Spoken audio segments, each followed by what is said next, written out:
damn right, you've been in this 26 years. Listen, that's why I'm retiring this chair, because it's like times is up. And then I feel like I have like a few more examples of stuff that I could actually bring up, but like this latest one is the last one I'll actually get into you, because guys, I mean, I'm sure people are on social media right now bashing stylists. I went on TikTok the other day, and listen, I got so triggered by a post that I saw. A young lady, I don't even follow the young lady, and I don't even know how that came up on my FYP page. And literally when we opened it, she was like, we are not booking these hairstylists in 2026. And then she gave a list of like everything that the hairstylist did, and I was like, blocked. But here's the thing. A lot of things are surprising to you because it's not who you are. Right. And you have to also understand there's some crazy I things get it. out there. When I do get it. Mind you, I told you, it. I've gone to do my hair at 2 o'clock in the morning, and it was the type of person that I knew that having a conversation with them would have been a waste of time. And I was like, you know what, it's 2 o'clock in the morning, I can't sleep, let me take this out. But there is a list, but there's people that I realize, and maybe it's human nature, and like I said, because you don't have those characteristics or quality and you don't pride yourself on being that type of person, it's hard for you to understand. But then there's also people who are just going to be human beings, and it doesn't matter what you do, you're going to be at fault. That is true. Because you can't ask a Beyonce hairstyle and you don't look like her.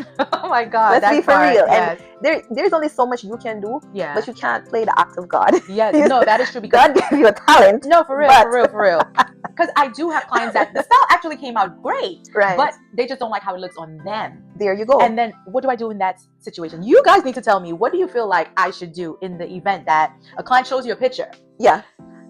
Goes through the whole steps of getting the hairstyle. You gave them the results. Then in the end, they're just like, yeah, this don't look like me. Like, do you feel like it's really fair for me to be like, all right, do this over, or give you a refund? Like, no, as a client, no. I've had a friend, we're very, very good friends, and she's very good at what she do. Before I moved here, and she used to do my hair, and we used to have this thing. If she says to me, Kiki, try this, because you know a lot of people are a creature of habit. Like some people, they're a middle part person, a left or a right side part to the T. And if she comes in, she says, try this. And I was like, okay, then, and we try it, and I'd be like, I like it. And you know, after a little while, I'd be like, yeah, I'm not really feeling this. She's open to be like, come in. And when I come in, she'll charge me, but it's not at the rate. So if it's 200, she say, okay, 150. Gotcha. But I've had instances where, listen, I don't know where my head went, but this was the vision I had. And I've gone into her chair and I said, listen, I want this. And I've said it to her, express that this is what I want. And she's like, I kind of have my doubts about it. I get it, you're trying something new. And she's done the service, and I've paid her in full. Wow. After 2 weeks, and I jump to reality, or if I go home and my husband say, girl, is you okay? I don't go back to her and say, you ruined my hair. I call her up and I'd be like, hey, yeah, I've tried this. Yeah, 2 weeks max, and I'm done. Okay. I book my appointment and I pay full for my service. Wow. Because I initiated it. When she initiates it, she'll meet me halfway sometimes. Yeah. Or she'll give me a discount. Or if it's like something that's really quick, she'll be like, come back tomorrow. Gotcha. She'll take it down, do something, and say, okay, it's only 50. It depends. So it's a give and take. And a lot of people feel like, even if a stylist says to you, I don't really think this will fit you. Remember, you know your clients. Yes. So when I come into with something ridiculous, you can say, but at the end of the day, you have to give me what I want. Right. If I know you gave me what I want, and then all of a sudden, not because I don't like it, I'm expecting you to cover my nonsense. I don't believe in that.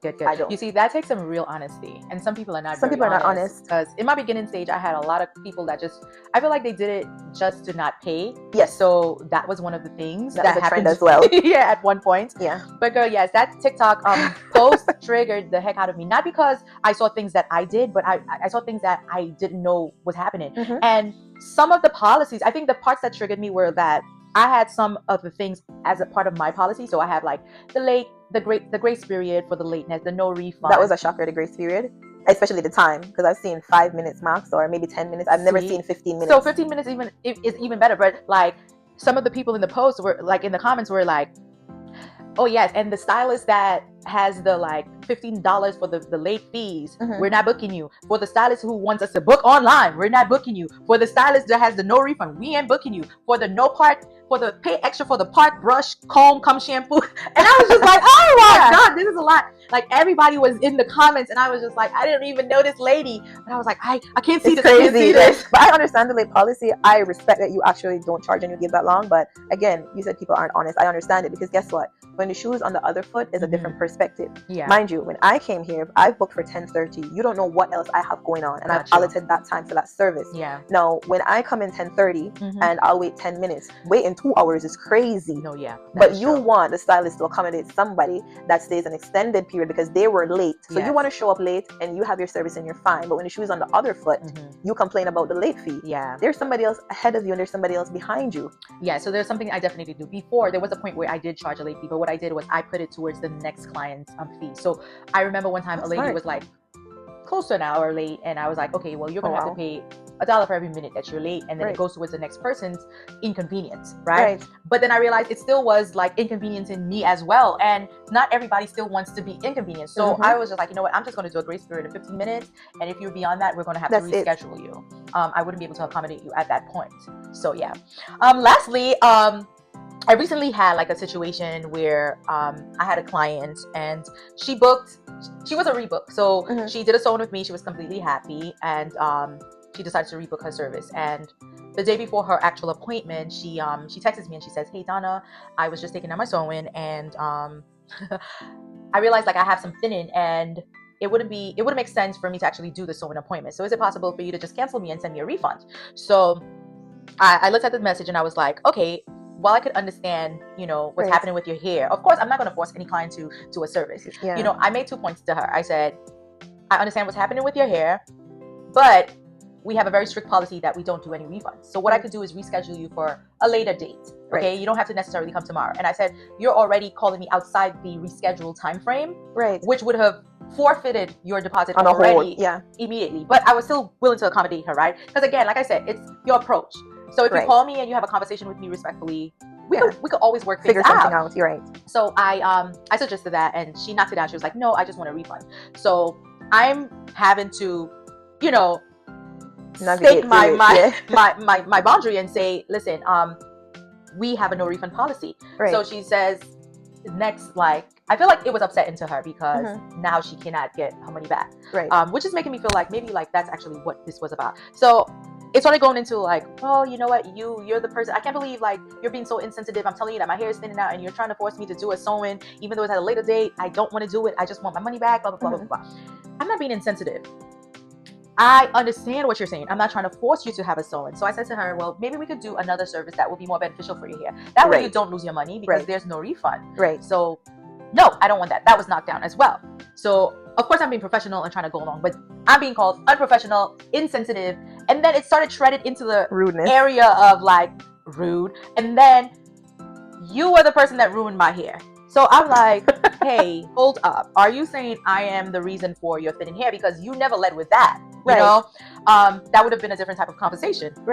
So she's like, well, yes, you like, you know, my hair's thinning because of your sewing or whatever. So now I'm like, okay, Donna, proceed with caution. So, okay. So I said, well, you don't want to reschedule later. You don't want to do the comparable service. But you can't get a refund. So what do you want me to do? Because I don't see us going back. I don't see us coming to a resolution. So she says to me, well, I'm not going to go back and forth with you all day. And, I'm not going to go back and forth with you all day. And this is just so unprofessional. Maybe we're going to have to, you know, take you to court or whatever. So as soon as you mention court, that's where the conversation always ends with me.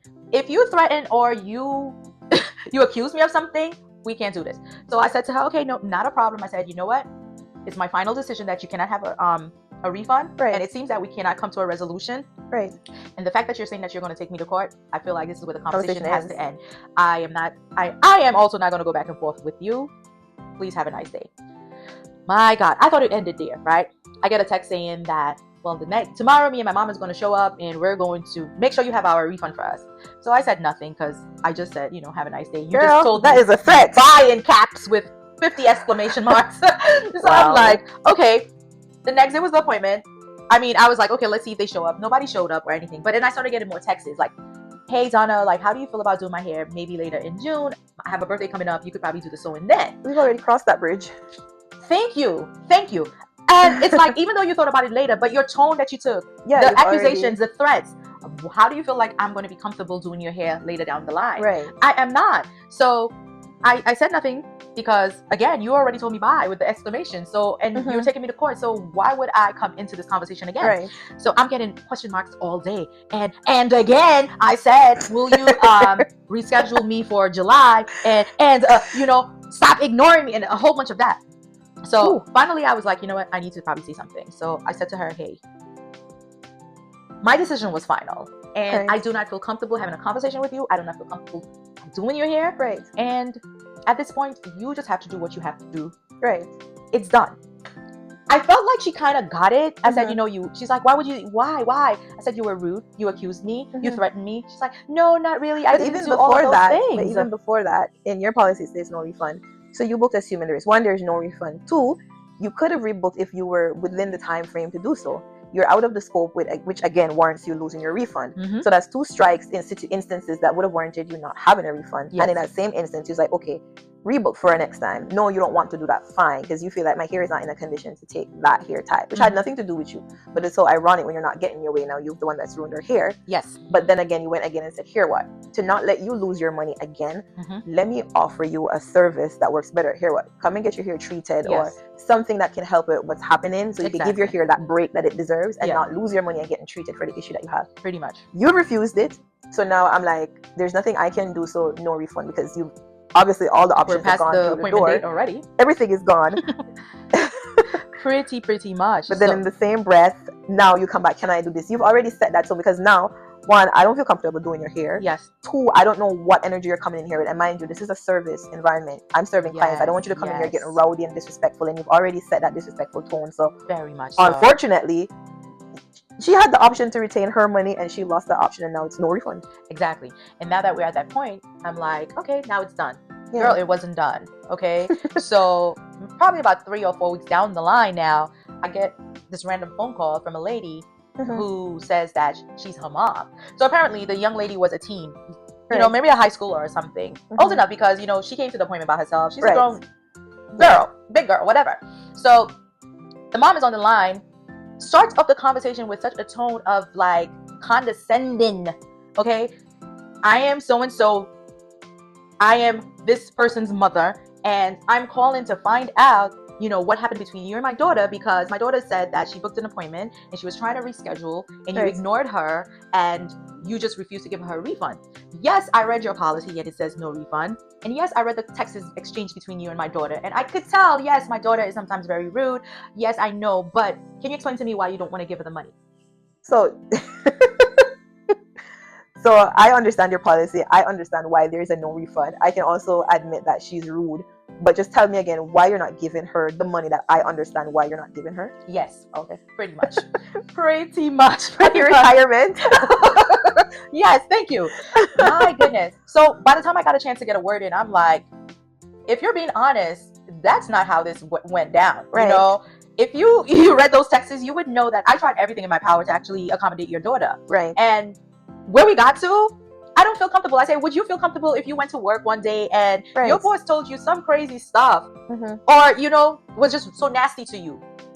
You're going to feel comfortable going in, and they fired you, and you're just going to feel comfortable, okay, I'm going to go tomorrow and say, you know what, can I come in or whatever? Maybe that's the worst example I give. But it's just like, you know, I just told her, like, you know, based on the accusations and the threats and all of that stuff, you really think I feel comfortable, like, even having this conversation with you now? I said, no. So she said, like, so what are you saying? So she's like, are you saying that you're not going to refund? I said, yes, that's what I'm saying. I am saying that my decision still stands. It's no refund. She was like, are you serious? She was like, then her tone just changed. Oh, wow. And I'm just like, what is happening there? Like, I literally had to go into like, to this protection mode, because I was like, oh my God, somebody needs to witness this. I need to record this, because I don't know what is about to happen. And you don't know where it's going to go from there. Yes. Yeah. And she just went into like, I hope the $70 was very worth it to you. Karma is a mother effing B. And don't forget, I know where your MF store is. And hangs up the phone on me. That's the thing. Like, people need to realize that you can't, there are ways to do things. And like I said, when you have somebody that's willing to work with you, you can come to some form of resolution. But the good part is you actually stated these stuff in your policies to protect you. You need to state that no one under the age of 18 without parents' consent. I never thought that. But there's also, again, where people feel like it's okay to threaten people, and not only threaten them, show up to people places of business. That is true. We're living in literally a jungle right now. It's chaos. You cannot go around threatening people and thinking that it's okay. Not everyone is as calm and as respectful and cross T's and dot I's and be polite as you are. Some people don't take lightly to that, because you're living in a crazy world. You can lose your life. Yeah. If you go to someone's place of business and they shoot you, you're going to end up on a t-shirt and nothing is going to become of it. Oh my God. You cannot go to people's place of business, and people normalize that as well. Oh, I'm going to come and I'm going to wreck your salon. It costs you so much more from a legal standpoint. You have to pay back for that person's property damage. You have to pay lawyers to represent you in court. You have to go through a long, extensive process, because people have to learn self-control and self-respect. And I feel like you have to remember that salon owners are just like you. And just as much as I am a customer, I am a salon owner. And it's just as much as you're a salon owner, you're a customer, because you have to wear both shoes at the same time. And you have to understand People have their when you go everywhere else, people have policies. That is so true. The bank, the law firm, the grocery store, everywhere the you retail go, store. there is a Amazon has a policy. Very much everywhere so. you go, and it has to be followed. And I think that's why policies, and I can understand why some people policies are so strict. Because me just moving here, there's a lot of things I didn't understand. Okay. But then I've been exposed to so much. Yes. I'm like, you have to protect yourself from every standpoint, because when money is involved and people feel entitled or feel like this is what you should do, then the whole thread of the conversation changes. But this is good. It was this good. Was a really good conversation. I am like, listen, she's with me for life now. Together. Yeah. So tell the people how they could follow you. Of course. So we are on Instagram. It's naked_clean, and that's clean with a K. So KLEAN, Naked Clean, and we are launching our storefront very soon. So when you go on Instagram, if you click the link in our bio, it will take you to our website. And next soon, we're gonna have a very special product, our very own line. And you guys get an exclusive. So we have 5 body butters on our line. Ooh. One is exclusively for men. That one just smells like a really fine, well put together gentleman. It has sandalwood, teak with a little cedar. It is so good, sandals, girl. And then one of the scents that we're carrying is definitely, because we're island girls, so we're gonna have a tropical one. It's like coconut, mango, pineapple, a little bit of lemon in it. And the other one is rose. It's a rose with a twist. It's like a heaven scent. So I'm not giving you guys any more, but those are the 2 of the 5 that we're carrying. But yes, we're on Instagram, and our website is launching soon, and we'll definitely have more products hopefully in the years to come and make it a whole brand. I love that. Thank you for having me. You're welcome. And guys, I forgot. I don't know how we didn't mention that you were one of our sponsors at our Vision Board event in January. Ew. And all of this happened from her sitting in my chair. In a chair. Like, the opportunity just like came, and it was an amazing event. I love that it was women, like-minded women in a room, and I'm firm on like sitting in a room with people that share like-mindedness, and it was very empowering for me, and it was beautiful. And winter storm, and we showed up. Yes, coldest day in New York, and the next day was like the first winter storm here. Like, hell. But we were in that room. She gave all of our attendees our customized soap and oil, rose oil. Oh my god, the most amazing products ever. So again, we really appreciated what you did for our event, and thank you for joining me in this chat. Thank you for having me. Guys, listen, thank you Davy Beauties for coming in week after week, checking us out. Don't forget to like, comment, and subscribe, and share, and leave your comments about questions around our conversation. Share some of the things that you feel like maybe the hairstylist needs to work on, or just give us some feedback so we could be on the same page and always be able to support and help each other. So guys, I will see you next month, because we're doing the once a month drop. I'll see you next month.